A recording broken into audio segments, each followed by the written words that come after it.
कार्यकारिणी बैठक आपन कले कोन आर उद्देश्य और आगामी दिन कोन कार्यक्रम এটা তো গোটে সাংগঠনিক প্রক্রিয়া নগরর নবনির্বাচিত সভাপতি শ্রীযুক্ত রবীন্দ্র পরিড়াক আহ্বান ক্রমে আজ যে প্রথম কার্যকারিণী বৈঠক এই করোনা পাই বিশেষত ভাবে বৈঠক বা সাংগঠনিক কার্যক্রম বন্ধ লা আজ প্রথম কার্যকারিণী বৈঠকের বিভিন্ন তাঁর কমিটি সে বিস্তার করছেন এবং বিভিন্ন পদপদবীরে বিভিন্ন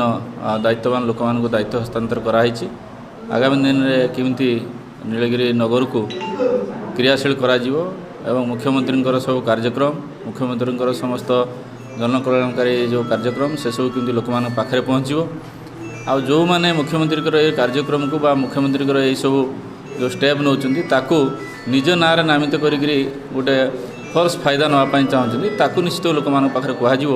ଯେ 20 ବର୍ଷର ନବୀନ ପଟ୍ଟନାୟକ ସରକାର କେମିତି ଲୋକମାନଙ୍କର କଲ୍ୟାଣ ପାଇଁ